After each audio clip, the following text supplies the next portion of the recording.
Solomon Dersso is the founding director of Omani Africa, a think tank working on peace and security policy making in Africa, and joins us live from Ethiopia. Thank you for your time, Solomon. Now, there are warnings that the conflict risks regional implications even. Why do you think that is?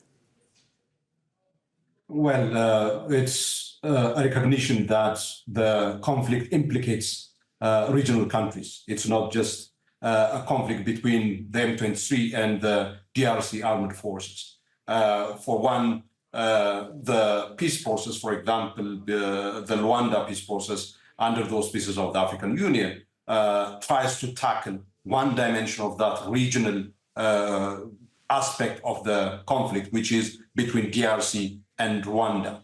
But beyond that, as your report also indicated, there are countries that have deployed in Eastern DRC within the framework of the Southern Africa Development Community, such as South Africa.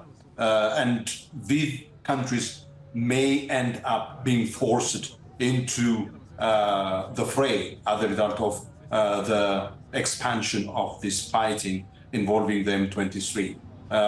There are also other countries that are reportedly to be involved and to be fighting in Eastern DRC, such as, for example, Burundi.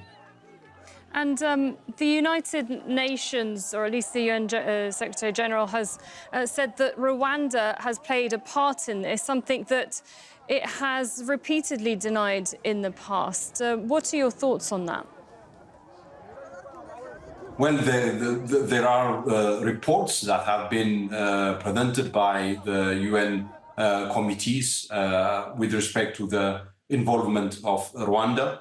Rwanda's position has been that it has taken what it calls a defensive position in order to protect and secure its border. That is the kind of position that has been taken by Rwanda. But many indeed have been reporting that the M23 receives support from Rwanda, which Rwanda continues to reject and deny. And if they do end up marching on to Goma and Goma falls, what implications will that have? What significance is Goma in all of this, especially as hundreds of thousands of people have already been displaced? Well, for civilians in Eastern DRC, the situation is already extremely dire, and it would end up becoming catastrophic. We are talking about here hundreds of thousands of people. In your report, you indicated that only this month already 400,000 people, as a result of the expansion of the fighting, have been displaced.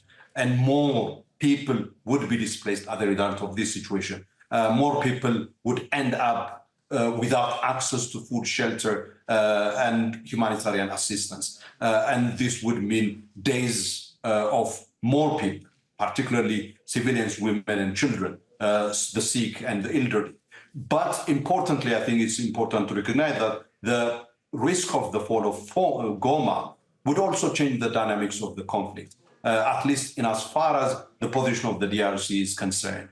It clearly suggests that the fighting in terms of the balance of forces seems to be, at least in this region, with respect to the fighting involving the M23 and the DRC forces, to be increasingly in favor of the M23. Okay. On the other hand, you also would see that for the Kinshasa government, negotiating directly with the M23 has been and remains until now a no-go area. So part of the strategy from the side of the M23 seems to be to force negotiation through military strengths, including by potentially ceding Goma. And that calculation may end up actually working. So it is an indictment, actually, this expansion of the war is an indictment on international diplomacy for peacemaking. It is telling us that regional and international diplomacy is failing again and again. And there is the need for changing this failure. OK, thanks very much for your thoughts, Solomon Dersso there.